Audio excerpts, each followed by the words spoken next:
خوش برگشتین به اولین ولاگ از ولاگ FSP. لایک و سابسکرایب کنین که بزنین بریم. سلام بچه ها، اومدم بگم که دوره امتحانای FSP من رسیده. همونطور که حالا میدونین FSP به 3 قسمت تقسیم میشه، 3 تا امتحان مجزاست که FSP آخریشه. من دارم اولیشو میدم فردا، ولی خب به خاطر اینکه من توی دوسلدورف زندگی میکنم و امتحان توی کلن برگزار میشه، ما باید از اینجا بریم کلن. خب من میتونستم روز امتحان برم این کار انجام بدم، ولی خب به دلیل اینکه توی آلمان گاهی اوقات یه سری اعتصابای رانندگان اتومبیل های حمل و نقل عمومی انجام میدن، از قضا فردا روز امتحان ما هم کل آلمان شترایکه و اینکه حتی هواپیماها و قطار، تاکسی، هیچی قرار نیست بره. به خاطر همین ما بچه‌ها مجبور شدیم هر کدوم توی کلن یه جایی برای موندن پیدا کنیم، حالا هتل، هاستل یا هر چی، و امروز بریم که فردا بتونیم به امتحانمون برسیم. از اونجایی که دفعه قبل من با یه کوله پشتی رفتم و خیلی سنگین بود، این دفعه تصمیم گرفتم که کریانمو با خودم ببرم.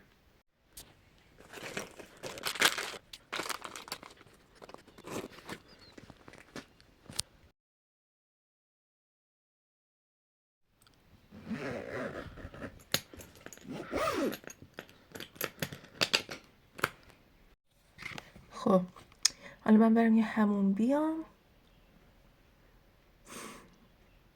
بقیه کار رو بکنیم. سلام.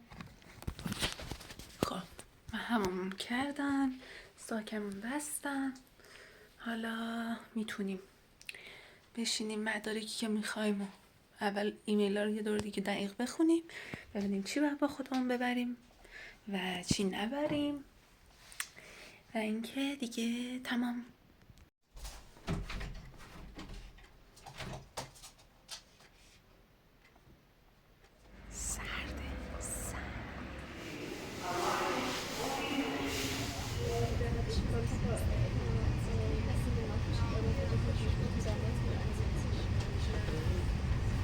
اینجا چمدون من انقدر سنگین بود که اصلا تکون نمیخورد.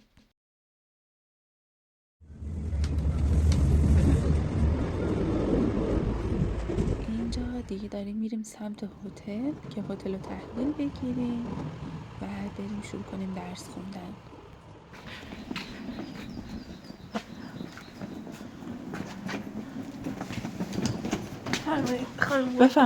بفرمایید شما. چون ما هتل رو روز یک شنبه تحویل میگرفتیم و روز کاری نبود، برای همین توی ایمیل رمز صندوق رو به ما داده بودن که کلیدمون رو از اونجا تحویل بگیریم. اینجا هتل بابامون. خب بفرمایید. رمزو مگه داشتی؟ بله دیگه، بیا هتل بابامونه، موافقت نمیشه بیاد. معلومه. خیلی بریم امتحان بدیم. مجبور شدیم یه روز قبلش بیارم. چرا؟ واقعا هم امتحان بدی، هم خرج کنی، هم وقت بذاری، جونتو بذاری، کلی زحمت میکشه. آخه چرا؟ بذارید من اول برم که از شما ویدیو بگیرم. خواهرم شماره چنده؟ 5. این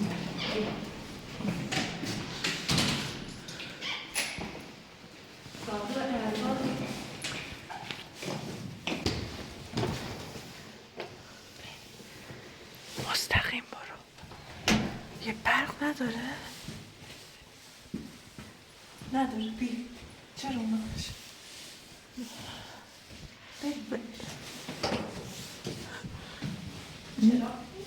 نه زنگه. این 8، این 5. یا چرا خود بفرمایید.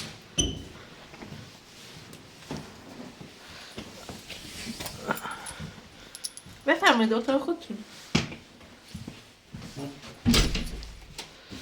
وای دستم شکست. وای قهوه نداره، چای ساز نداره. شوخی میکنی؟ ما روش حساب کرده بودیم. الان ما قهوه‌مون و غذامون رو کجا گرم کنیم؟ عوضش آب گذاشتم.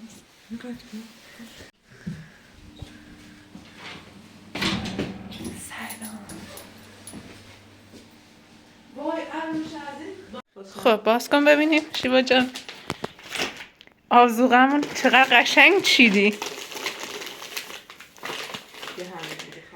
اینم منم.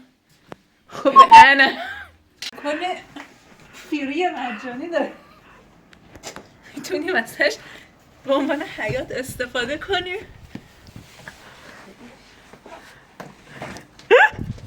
الان از سقف پایین میرم. امنیت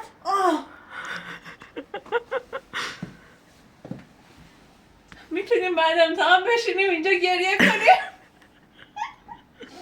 یا شاید هم شادی کنیم. به خدا اگه امتحان خوب بدم همینجا واسهتون بندری میرقصم. عربی نه عربی نه، بندر. فرقی نداره، یکم توی پیچ و تابش فرق داره که قشنگه. شوفاژم روشن کردم.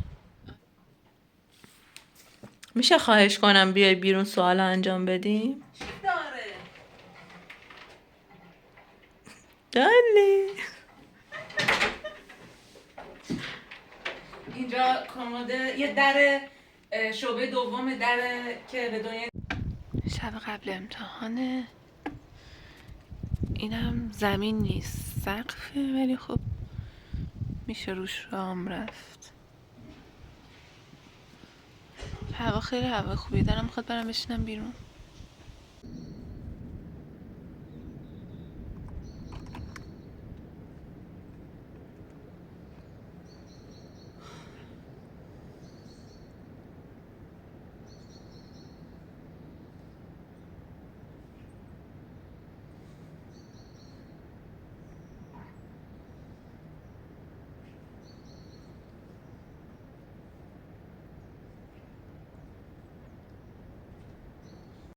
خب امروز دیگه روز آخره، داریم میریم که اتاق تحویل بدیم، وسایلمون رو جمع کردیم و اینکه داریم میریم آخرین امتحانو بدیم برگردیم خونه. اینجا محیط کالج کلنه که هم خیلی بزرگ بود و خیلی هم قدیمی بود ساختمونش.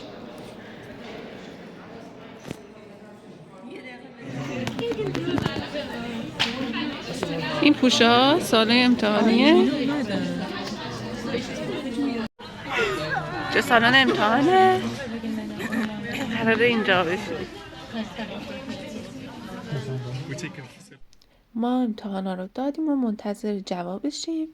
یادتون نره که اگر این ویدیو خوشتون اومد حتما لایک کنین، سابسکرایب کنین و برای دوستاتون هم بفرستین. ویدیو بعدی میخوام موضوعات امتحان رو بهتون بگم، پس یادتون نره که زنگوله کنار ویدیو رو هم روشن کنین تا ویدیوهای بعدی با خبر بشین.